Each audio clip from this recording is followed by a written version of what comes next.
सुप्रभात बच्चों आज हम आपकी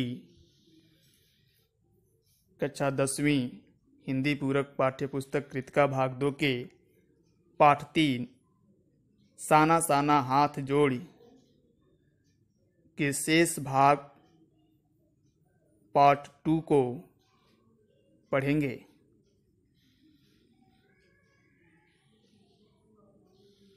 बच्चों, अब हम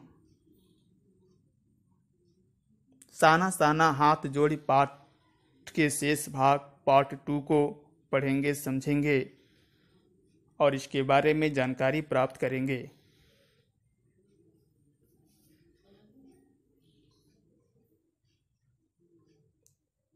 तो आइए पढ़ते हैं इस पाठ के शेष भाग पार्ट 2 को।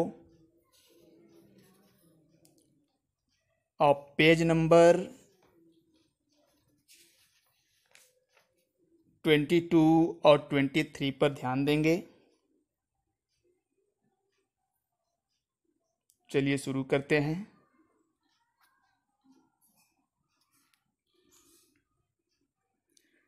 एकाएक मेरा मानसिक चैनल बदला, मन पीछे घूम गया।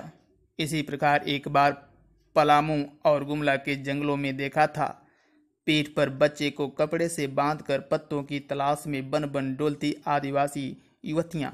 उन आदिवासी युवतियों के फूले हुए पांव और इन पत्थर तोड़ती पहाड़ियों के हाथों में पड़े ठाठे एक ही कहानी कह रहे थे कि आम जिंदगियों की कहानी हर जगह एक सी है, कि सारी मलाई एक तरफ, सारे आंसू, अभाव, यातना और वंचना एक तरफ। और तभी मेरी सहयात्री मणि और जितेन मुझे खोजते खोजते वहां तक आ गए थे। मुझे गमगीन देख जितेन कहने लगा, मैडम, ये मेरे देश की आम जनता है। इन्हें तो आप कहीं भी देख लेंगी। आप इन्हें नहीं, पहाड़ों की सुंदरता को देखिए, जिसके लिए आप इतने पैसे खर्च करके आई हैं। ये देश की आम जनता ही नहीं, जीवन का प्रति संतुलन भी है। ये वेस्टेज रिपेइंग है। कितना कम लेकर ये समाज को कितना अधिक वापस लौटा देती हैं। मन ही मन सोचा मैंने। हम वापस जीप की ओर मुड़ने लगे कि तभी मैंने देखा वे श्रम सुंदरियां किसी बात पर इस कदर खिलखिलाकर हंस पड़ी थीं कि जीवन लहरा उठा था और वह सारा खंडहर ताजमहल बन गया था। कठिन शब्दों के अर्थ।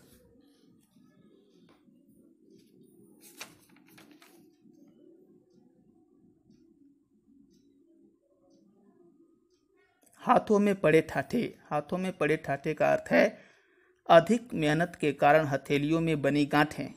वंचना, वंचना माने वंचित होने का भाव, कमी। गमगीन, गमगीन माने उदास। अर्थात अचानक लेखिका को पलामू और गुमला के जंगल याद आ गए, जहां आदिवासी युवतियां यानी औरतें पीठ पर बच्चे को कपड़े से बांधकर बन बन डोलती पत्तों की तलाश करती हैं। अधिक चलने के कारण आदिवासी औरतों के पैर फूल जाते हैं और पत्थर तोड़ने के कारण पहाड़ी औरतों के हाथों में गांठ पड़ जाते हैं। उन आदिवासी औरतों के फूले हुए पैर और पत्थर तोड़ती हुई पहाड़ी औरतों के हाथों में पड़े हुए गांठ के निशान को देखकर लेखिका इस निष्कर्ष पर पहुंचती हैं कि चाहे सिक्किम हो या पलामू, आम जिंदगी की कहानी हर जगह एक सी है। सारी मलाई एक तरफ और सारे आंसू, अभाव, यातना और वंचना एक तरफ। अर्थात उनके जीवन में कोई अंतर नहीं है। वे सुख दुख में एक समान हैं।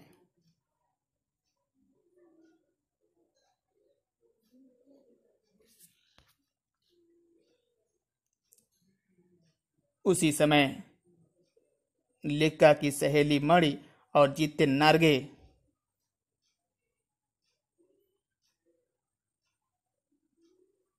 लेखा के पास आ गए। जितेन नार्गे लेखा को उदास देखकर कहा, मैडम, ये मेरे देश की आम जनता है। इन्हें तो आप कहीं भी देख लेंगी। आप पहाड़ों को देखिए जिनके लिए आप पैसे खर्च करके आई हैं। लेकिन लेखिका यही सोच रही थी कि मेरे देश की आम जनता कितना कम लेकर समाज को कितना अधिक वापस लौटा देती है। तभी वे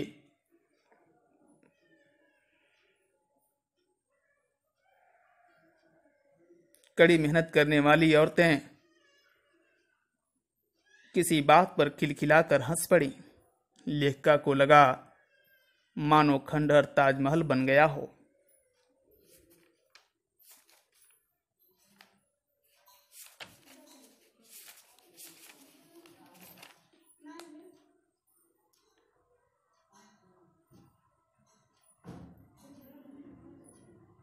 कहने का तात्पर्य यह है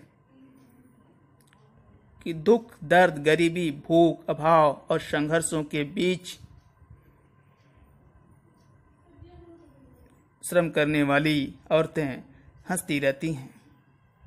यह हंसी ही वह ताजमहल है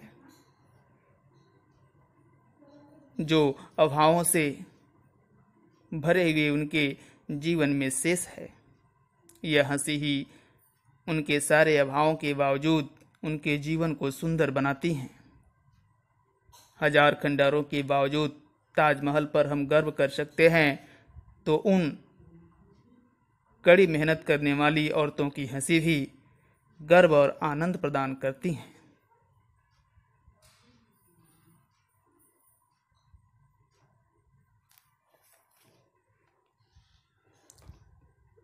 अगला पैराग्राफ।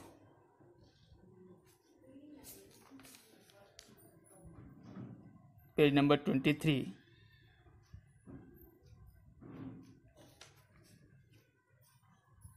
हम लगातार ऊंचाइयों पर चढ़ते जा रहे थे।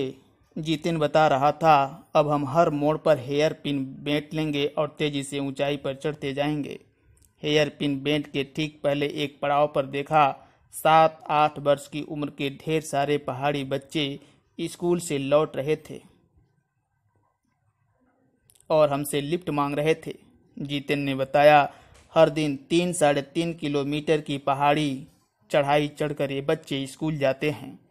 क्या स्कूली बस नहीं? मणि के पूछने पर जितिन हंस पड़ा।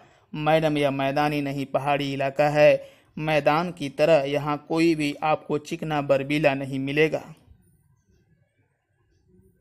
यहाँ जीवन कठोर है। नीचे तराई में ले देकर एक ही स्कूल है। दूर दूर से बच्चे उसी स्कूल में जाते हैं और सिर्फ पढ़ते ही नहीं हैं। इनमें से अधिकांश बच्चे शाम के समय अपनी माँओं के साथ मवेशियों को चराते हैं, पानी भरते हैं, जंगल से लकड़ियों के भारी भारी गट्ठर ढोते हैं। खुद मैंने भी ढोए थे। कठिन शब्दों के अर्थ। हेयर पिन बेट। हेयर पिन बेट माने होता है बालों में लगाने वाली सुई जैसा गहरा मोड़। पड़ाव, पड़ाव माने ठहराव।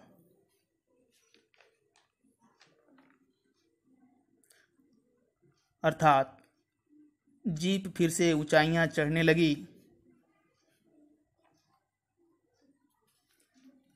रास्ते बालों में लगाने वाली सुई जैसे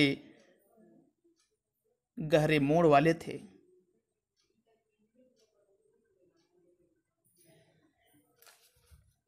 हेयर पिन बेट अर्थात बालों में लगाने वाली सुई जैसे गहरे मोड़ वाले रास्ते के पहले एक पड़ाव पर ढेर सारे पहाड़ी बच्चे स्कूल से लौट रहे थे।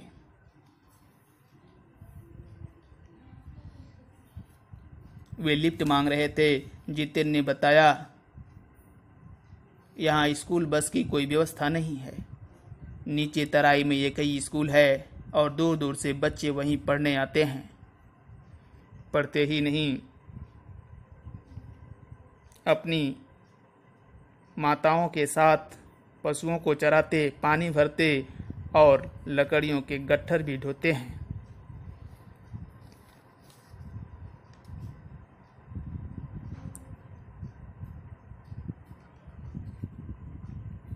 स्वयं जितेन ने भी यह कार्य किया था।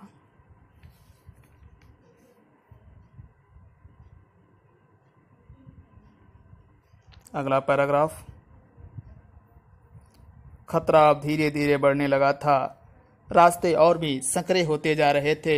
कई बार लगता जैसे रास्तों को इंच टेप से नापकर एक जीप जितना ही चौड़ा बनाया गया है कि जरा भी संतुलन बिगड़े, इंच भर भी जीप इधर उधर खिसके तो हम सीधे घाटियों में। इन रास्तों पर जगह जगह लिखी चेतावनियां भी हमें खतरों के प्रति सजग कर रही थीं। सामने ही लिखा था, धीरे चलाएं, घर में बच्चे आपका इंतजार कर रहे हैं। थोड़ा और आगे बढ़े कि फिर एक चेतावनी, we care man eater around. पर हमें नरभक्षी जानवर नहीं, दूध देने वाले याक दिखे, काले काले ढेर सारे याक। पहाड़ों पर गिरती बर्फ से प्राकृतिक ढंग से रक्षा करने वाले घने घने बालों वाले याक।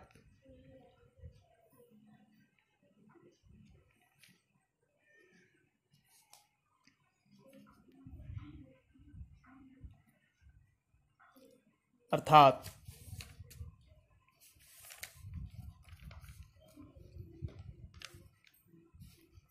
आगे रास्ता संकरा हो रहा है, बस केवल एक जीप जितनी चौड़ाई।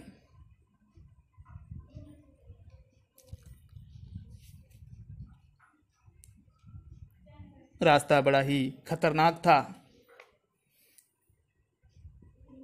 जरा सा भी संतुलन बिगड़ने पर, इंच भर भी जीप इधर उधर खिसकने पर सभी घाटियों में चले जाते, अर्थात मौत के मुंह में चले जाते। आगे रास्तों पर हर जगह बोर्ड पर चेतावनियां लिखी हुई थीं, जो यात्रियों को खतरों से बचने के लिए सचेत कर रही थीं। सामने एक बोर्ड था जो चेतावनी दे रहा था, धीरे चलाएं, घर में बच्चे आपका इंतजार कर रहे हैं।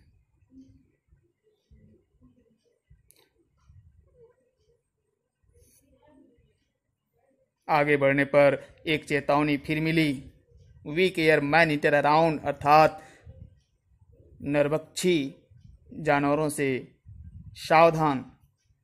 आगे हिंसक पशु हैं, सावधान रहिए। लेकिन वहां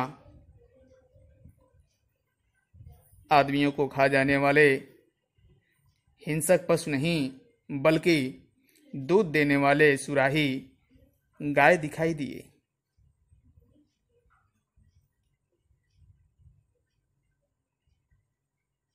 वे सभी काले रंग के थे। उनके शरीर पर घने बाल थे।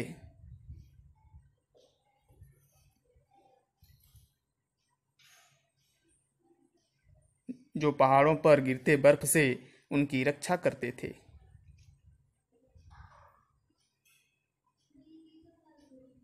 अगला पैराग्राफ।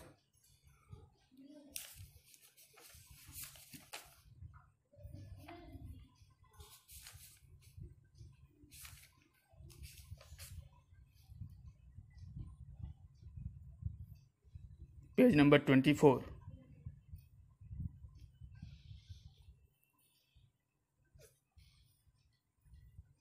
सूरज ढलने लगा था। हमने देखा कुछ पहाड़ी औरतें गायों को चराकर वापस लौट रही थीं। कुछ के सिर पर लकड़ियों के भारी भरकम गट्ठर थे। ऊपर आसमान फिर धुंध और बादलों से घिरा हुआ था। उतरती संध्या में जीप अब चाय के बागानों से गुजर रही थी कि फिर एक दृश्य ने मुझे खींचा। नीचे चाय के हरे भरे बागानों में कई युवतियां बोकू पहने, सिक्किमी परिधान चाय की पत्तियां तोड़ रही थीं। नदी की तरह उफान लेता उनका यौवन और श्रम से दमकता गुलाबी चेहरा।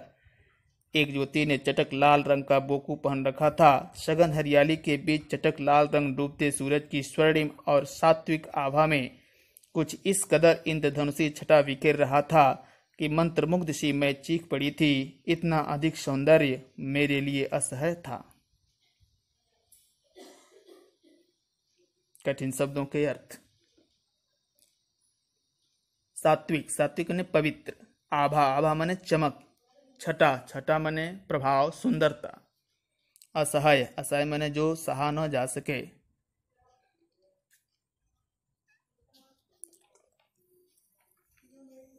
अर्थात सूरज ढल रहा था। लेखिका ने देखा कि कुछ पहाड़ी औरतें गायों को चराकर वापस घर लौट रही थीं।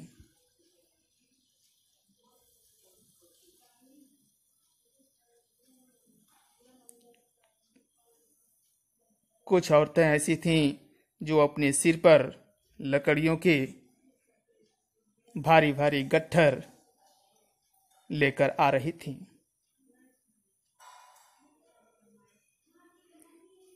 ऊपर आसमान में बादलों का धुंध छा गया और आकाश में बादल घिर गए। ढलते सूरज की रोशनी चाय के बागानों पर पड़ रही थी। कई औरतें बोकू, जो सिक्किम की औरतों का पहनने का वस्त्र है, पहनकर चाय की पत्तियां तोड़ रही थीं। नदी की तरह उफान लेता उनका यौवन था और श्रम से चमकता हुआ गुलाबी चेहरा।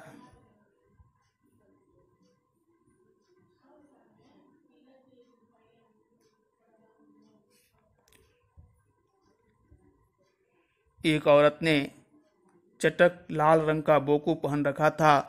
घनी हरियाली के बीच चटक लाल रंग डूबते सूरज की सुनहली किरणों में ऐसी इंद्रधनुषी छटा बिखेर रहा था कि लेखिका मंत्रमुग्ध हो गई और खुशी से चीख पड़ी। अगला पैराग्राफ। युमथांग पहुंचने के लिए हमें रात भर लायुंग में पड़ाव लेना था। गगनचुंबी पहाड़ों के तल में सांस लेती एक नन्ही सी शांत बस्ती लायुंग। सारी दौड़ धूप से दूर जिंदगी जहां निश्चिंत सो रही थी।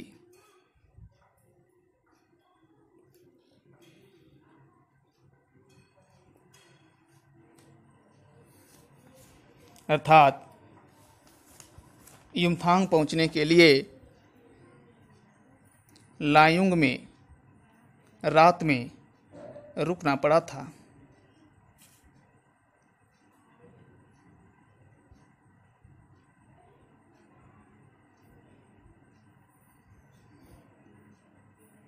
गगन को चूम लेने वाली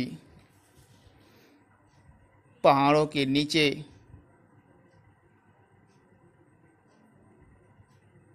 एक छोटी सी शांत बस्ती लायुंग थी।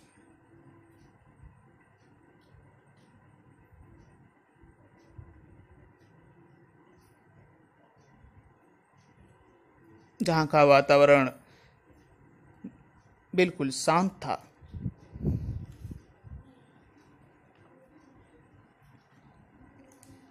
अगला पैराग्राफ। उसी लायुंग में हम ठहरे थे। तीस्ता नदी के तीर पर बसे लकड़ी के एक छोटे से घर में मुंह हाथ धोकर मैं तुरंत ही तीस्ता नदी के किनारे बिखरे पत्थरों पर बैठ गई थी। सामने बहुत ऊपर से बहता झरना नीचे कलकल बहती तीस्ता में मिल रहा था। मध्यम मध्यम हवा बह रही थी। पेड़ पौधे झूम रहे थे। गहरे बादलों की परत ने चांद को ढक रखा था। बाहर परिंदे और लोग अपने घरों को लौट रहे थे वातावरण में अद्भुत शांति थी। मंदिर की घंटियों से, घुंघरूओं की रुनझुनाहट से आंखें अनायास भर आईं। ज्ञान का नन्हा सा बोधिसत्व जैसे भीतर उगने लगा। वही सुख, शांति और सुकून है जहां अखंडित संपूर्णता है। पेड़ पौधे, पशु और आदमी सब अपनी अपनी लय, ताल और गति में है। हमारी पीढ़ी ने प्रकृति की इस लय, ताल और गति से खिलवाड़ कर अक्षम्य अपराध किया है। हिमालय अब मेरे लिए कविता ही नहीं, दर्शन बन गया था। कठिन शब्दों के अर्थ। मध्यम, मध्यम माने धीमी। परिंदे, परिंदे माने पक्षी। अनायास, अनायास माने अचानक।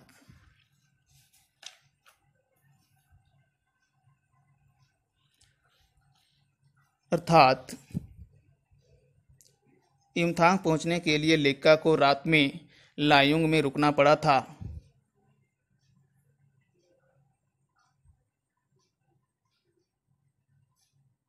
लायुंग एक छोटी सी शांत बस्ती थी।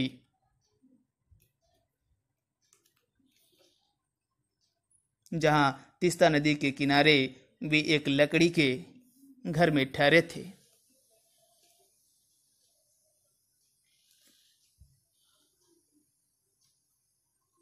सामने ऊंचाई से गिरता एक झरना तीस्ता नदी में मिल रहा था। पक्षी अपने घरों को लौट रहे थे। वातावरण में अद्भुत शांति थी। वही शांति मन में व्याप्त हो रही थी।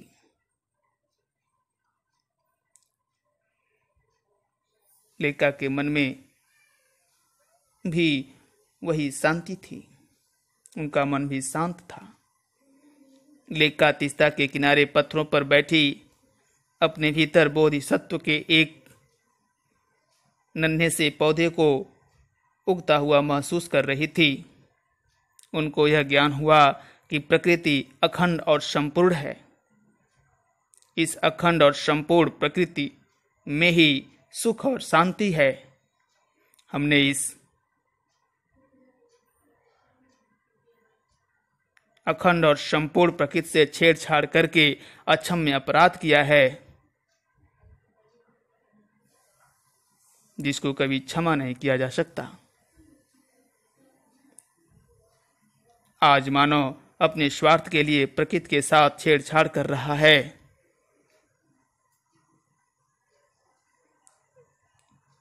इसलिए वह दंड भोग रहा है। उसके जीवन में सुख और शांति नहीं है।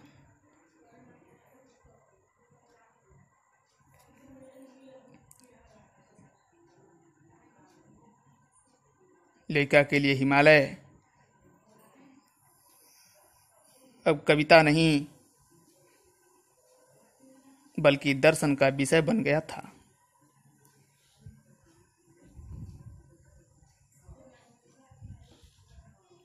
अगला पैराग्राफ।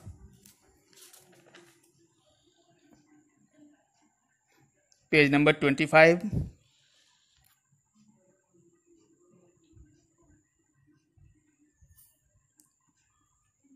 अंधेरा होने के पहले ही किसी प्रकार डगमगाती शिलाओं और पत्थरों से होकर तीस्ता नदी की धार तक पहुंची। बहते पानी को अपनी अंजुलि में भरा तो अतीत भीतर धड़कने लगा। स्मृति में कौंधा। हमारे यहाँ जल को हाथ में लेकर संकल्प किया जाता है। क्या संकल्प करूं? पर मैं संकल्प की स्थिति में नहीं थी। भीतर थी एक प्रार्थना, एक कमजोर व्यक्ति की प्रार्थना। भीतर का सारा हलाहल, सारी तामसिकताएं बह जाएं। इसी बहती धारा में रात धीरे धीरे गहराने लगी। हिमालय ने काला कंबल ओढ़ लिया था। जितेन ने लकड़ी के बने खिलौने से उस छोटे से गेस्ट हाउस में गाने की तेज धुन पर जब अपने संगी साथियों के साथ नाचना शुरू किया तो देखते देखते एक आदिम रात्रि की महक से परियों की कहानी सी मोहक व रात महक उठी। मस्ती और मादकता का ऐसा संक्रमण हुआ कि एक एक कर हम सभी सैलानी गोल गोल घेरा बनाकर नाचने लगे। मेरी 50 वर्षीय सहेली मणि ने कुमारियों को भी मात करते हुए वो जानदार नृत्य प्रस्तुत किया कि हम सब अवाक उसे ही देखते रह गए। कितना आनंद भरा था उसके भीतर। कहाँ से आता था इतना आनंद? कठिन शब्दों के अर्थ। संकल्प, संकल्प माने निश्चय। यहाँ लोक कल्याण की कामना है। हलाहल, हलाल माने जहर। यहाँ हलाहल से तात्पर्य तनाव से है। जन्नत, जन्नत माने स्वर्ग।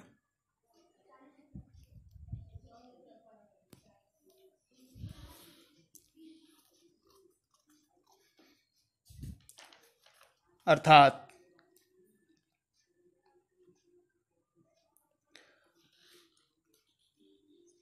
रात होने के पहले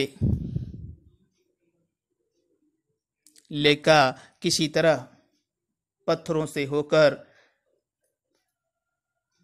तीस्ता नदी की जल की धारा तक पहुंची और बहते पानी को अंजुली में भरा तो याद आया, जल को हाथ में लेकर संकल्प किया जाता है। क्या संकल्प करूं? लेकिन लेका के मन में केवल एक प्रार्थना थी कि व्यक्ति के मन की तामसिकताएं, बुरी भावनाएं इस जल की धारा के साथ बह जाएं।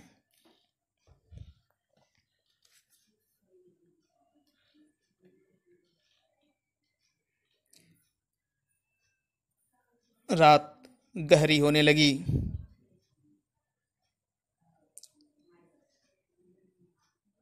अंधेरी रात में हिमालय दिखाई नहीं दे रहा था। ऐसा लगता था कि हिमालय ने काला कंबल ओढ़ लिया हो, काला चादर ओढ़ लिया हो। रात में जीतन ने गाने की तेज धुन पर नाचना शुरू किया तो सभी सैलानी मस्त हो गए। 50 वर्ष की मणि ने तो ऐसा जानदार नृत्य किया कि लड़कियां भी मात खा जाएं। वैसा नृत्य लड़कियां भी नहीं कर सकती थीं। मणि बहुत खुश थी। वह आनंद से भर उठी थी। लेका सोच रही थी, किसी के अंदर इतना आनंद कहां से आता है। अगला पैराग्राफ।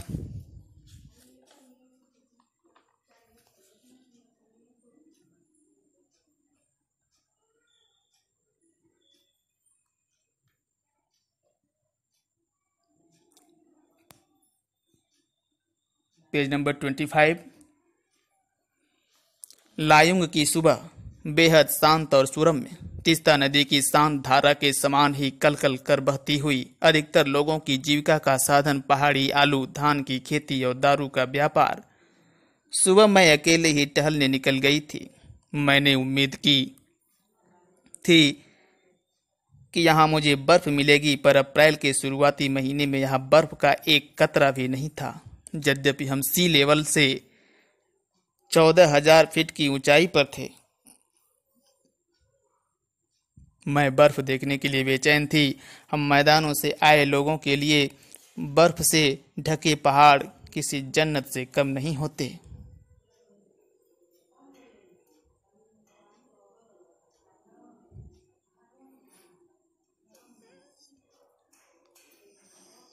अर्थात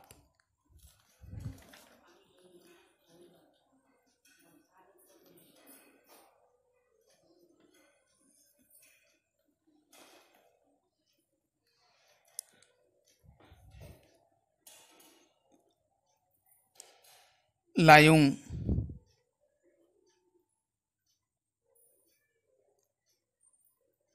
का सुबह है। सुबह के समय बड़ी शांति थी।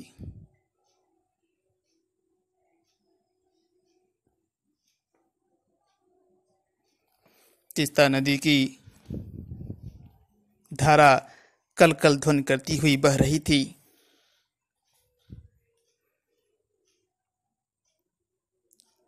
वहाँ के लोगों की जीविका का साधन पहाड़ी आलू, धान की खेती और दारू का व्यापार है। लायुंग में सुबह के समय लेका अकेले ही टहलने निकल गई थी।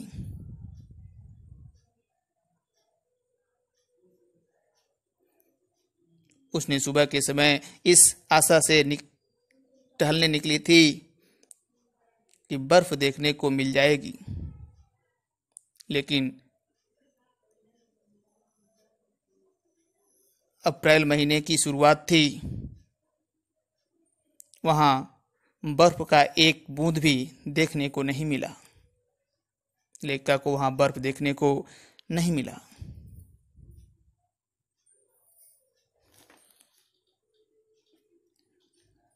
लेखिका लायुंग में समुद्र तल से 14,000 फीट की ऊंचाई पर थी। यानी लायुंग समुद्र तल से 14,000 फीट की ऊंचाई पर है।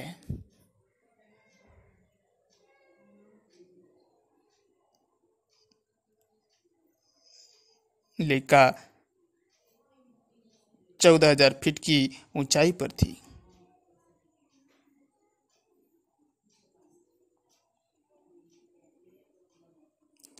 वह बर्फ देखने के लिए बेचैन थी। बर्फ से ढके हुए पहाड़ उनके लिए किसी स्वर्ग से कम नहीं थे, वे स्वर्ग से भी बढ़कर थे। अगला पैराग्राफ। वहीं पर घूमते हुए एक सिक्किमी नवयुवक ने मुझे बताया कि प्रदूषण के चलते स्नोफॉल लगातार कम होती जा रही है, पर यदि मैं कटाओ चली जाऊं तो मुझे वहां सर्द या बर्फ मिल जाएगी। कटाओ यानी भारत का स्विट्जरलैंड। कटाओ जो कि अभी तक टूरिस्ट स्पॉट नहीं बनने के कारण सुर्खियों में नहीं आया था और अपने प्राकृतिक स्वरूप में था। कटाओ जो लायुंग से 500 फीट ऊंचाई पर था और करीब 2 घंटे का सफर था। वह नवयुवक मुझसे बतिया रहा था और उसकी घरवाली अपने छोटे से लकड़ी के घर के बाहर हमें उत्सुकता पूर्वक देख रही थी कि तभी गाय ने आकर बाहर थैले में रखा उसका महुआ गुडुप कर लिया था। मीठी झिड़कियां देकर उसने गाय को भगा दिया था। कठिन शब्दों के अर्थ।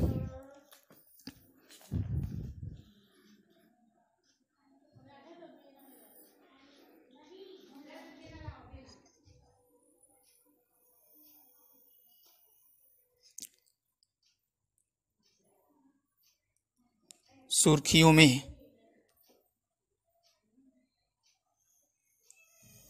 में का अर्थ है चर्चा में आना।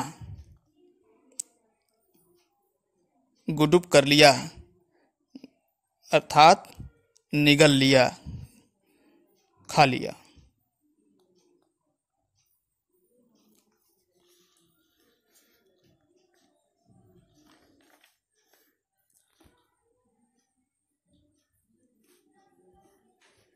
अर्थात लायुंग में सुबह के समय लेका अकेले ही टहलने के लिए निकल गई थी। वह इस उम्मीद से, इस आशा से निकली थी कि वहां बर्फ देखने को मिल जाएगा, लेकिन वहां भी बर्फ देखने को नहीं मिला। लायुंग समुद्र तल से 14,000 फीट की ऊंचाई पर है।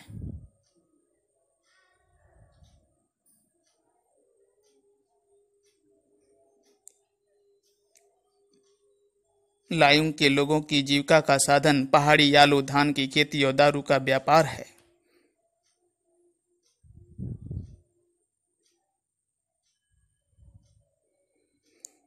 वहीं आसपास सिक्किम का एक नवयुवक घूम रहा था। सिक्किम के एक नवयुवक ने लेखा से बताया कि यहाँ प्रदूषण के कारण बर्फों का गिरना लगातार कम होता जा रहा है। यदि आप कटाओ चली जाएं तो वहाँ आप बर्फों का गिरना देख सकती हैं। कटाओ यानी भारत का स्विट्जरलैंड है।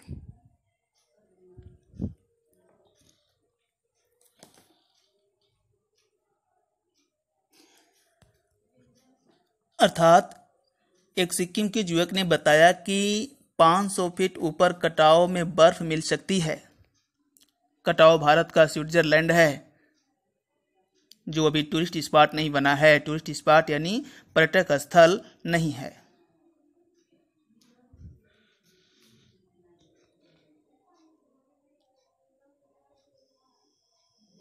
कटाओ का रास्ता बड़ा खतरनाक था।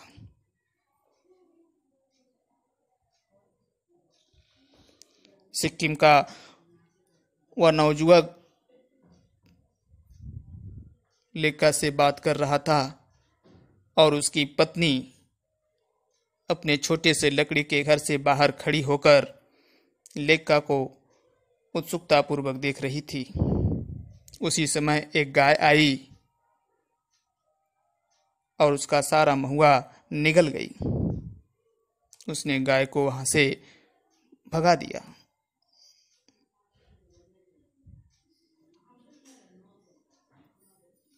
ओके स्टूडेंट्स,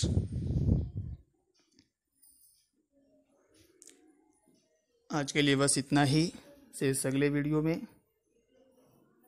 तब तक के लिए आपको धन्यवाद।